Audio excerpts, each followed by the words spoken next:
Hi, I'm Rose Graff, and this is my introduction video for MBA 615 Leadership. My educational background starts in upstate New York at Clinton Community College, where I graduated in 1998 with associate's degrees in business management and administration and human and social sciences. I relocated to Horry County in 2010 and enrolled in Coastal Carolina University. I received my bachelor's in business management in 2012 and am currently enrolled in the Women in Technology Graduate Certificate Program.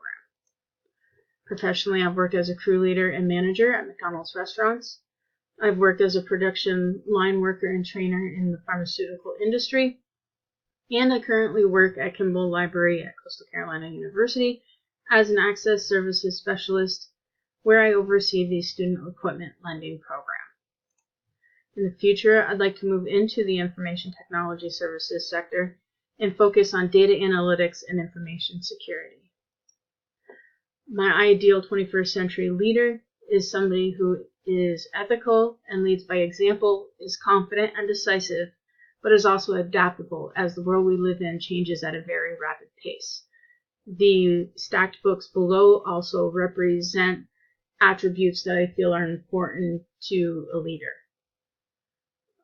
The quote, "The future of organizations is the growth of the people in them," represents what I feel effective leadership is. It's somebody who communicates clearly, who empowers others, who motivates others, and who helps others reach their goals and helps them become leaders. Thank you.